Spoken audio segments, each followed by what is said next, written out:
Isabelle Maréchal. Un remède naturel contre les mauvaises nouvelles. Isabelle Maréchal. Mon coup de cœur de la fin de semaine, c'est la lecture de L'Homme de trop, le premier roman d'Antoine Dion Ortega, qui est aussi, il a une maîtrise en littérature, il enseigne le français aux nouveaux arrivants à Montréal depuis près de 20 ans, ex-journaliste, et ce roman m'a vraiment accaparé, je vous le conseille fortement. C'est une espèce de plongée dans l'actualité par rapport à la place de plus en plus grandissante de l'intelligence artificielle, et ça s'inscrit dans le milieu littéraire. Alors, vous imaginez un Augustin Chouanière est un écrivain qui se cherche un peu. Et là, il y a une compagnie, Open Future, qui le contacte et qui lui dit « Accepteriez-vous de donner votre nom, d'être un prête-plume, un prête-nom, pour ce roman qui s'intitule L'Homme de trop ». Ah, évidemment, c'est un roman qui a été écrit complètement par intelligence artificielle. Et là, notre auteur, Augustin, accepte. Et il se met le doigt dans quelque chose. C'est vraiment... Moi, j'ai trouvé que c'est un scénario fabuleux. Antoine Dion Ortega est avec moi. Bonjour, Antoine. Bonjour, Isabelle. Comment vous est venue cette idée fabuleuse? En fait, c'est une idée qui m'est venue il y a quand même assez longtemps, là, autour de 2019, à un moment où on commençait à parler d'intelligence artificielle, mais c'était encore un sujet là, qui n'était pas autant dans l'actualité que maintenant. Et je me suis mis à écrire. En fait, à ce moment-là, je trouvais que c'était surtout une blague. Hein. Je trouvais que c'était un scénario qui était comique, qui était vraiment que j'envisageais de faire une comédie avec ça. Et j'ai commencé à écrire pendant la pandémie, comme je pense comme beaucoup d'auteurs, en 2020. Donc encore en 2020. C'était pas, on parlait pas d'actualité, d'intelligence artificielle autant qu'aujourd'hui. Non, ChatGPT était pas autant dans nos vies qu'il l'est aujourd'hui.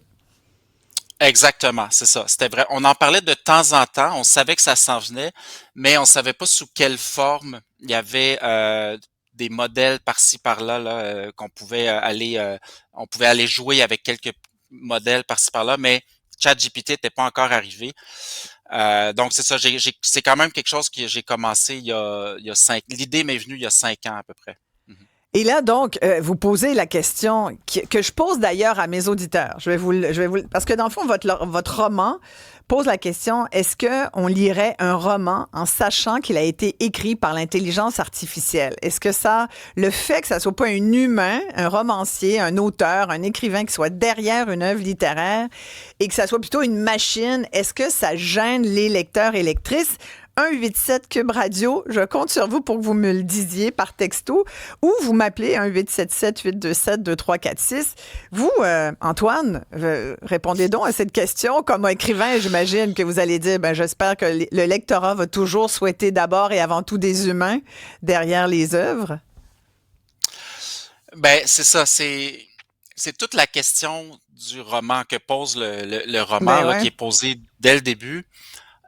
Personnellement, moi, je ne vois pas l'intérêt de lire quelque chose en sachant qu'il y a personne à l'autre bout de la ligne. Là.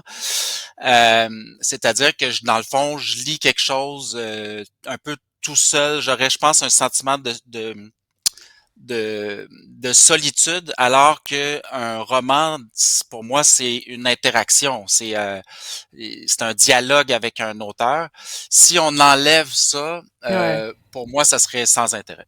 Ouais. Il y a Julie qui me dit « Je ne lirai jamais un roman fait par intelligence artificielle. Le bonheur de lire, c'est de tomber amoureux des parcelles du cerveau d'une autre personne grâce à la puissance des mots. » C'est tellement bien écrit. Mon Dieu, Julie. Oui. Il y a de la graine d'auteur ici. Ce qui est très drôle dans votre roman, Antoine, là, évidemment, il y a l'espèce de représentant qui dit « Bienvenue chez Open Future ». On a pensé à OpenAI, justement, en parlant de ChatGPT.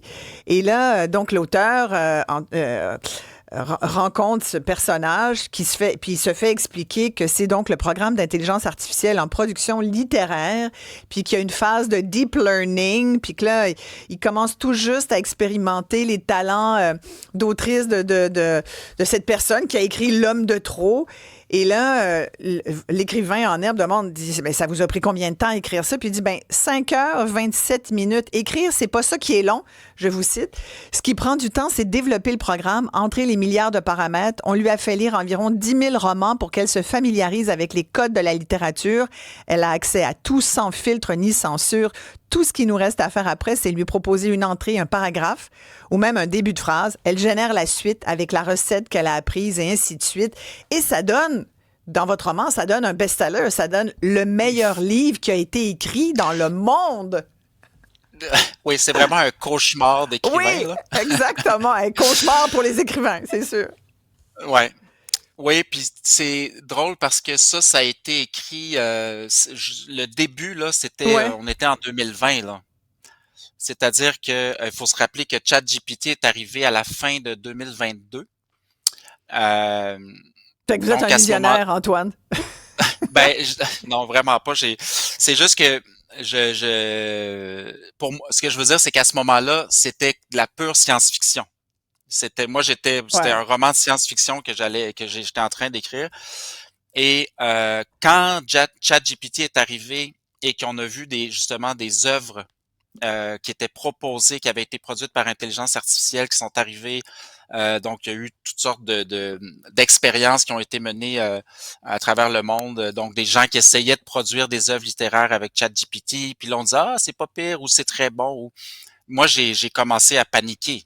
Ouais. Comme auteur, ben J'ai oui. paniqué parce que en fait, mon roman était plus de la science-fiction, il devenait proprement réaliste et contemporain là. Ben oui, complètement. Il y a Étienne de Montérégie qui nous écrit: écouter de la fausse musique, lire un faux roman écrit par quelqu'un d'inexistant, ça n'a absolument aucun intérêt pour lui, là. Et il dit écouter le récit de romans là, sur les applications qui sont lus par une voix de l'intelligence artificielle, puis lui, ça le rebute complètement. Ça le rebute. Il y a un auditeur qui dit peut-être dans quelques années, il serait ouvert à lire un livre écrit par l'intelligence artificielle, mais il dit en ce moment, c'est pas optimal. Il dit l'intelligence artificielle se base sur plusieurs sources pour écrire comme un écrivain. Mais bon, alors, c'est mitigé, mais je vous dirais que la plupart des auditeurs me disent qu'ils sont pas très ouverts à ça. Alors, ce qui fait que vous avez encore beaucoup d'avenir, Antoine. Merci beaucoup, mais je tiens à le répéter. J'ai trouvé que c'était un flash vraiment, et c'est très, très bien écrit par ailleurs. Merci beaucoup d'avoir pris le temps de nous en parler. Antoine Dion-Ortega, allez lire. C'est un premier roman, mais il y en aura sans doute d'autres. Merci beaucoup, Antoine. Ça s'intitule Merci Isabelle. L'homme de trop.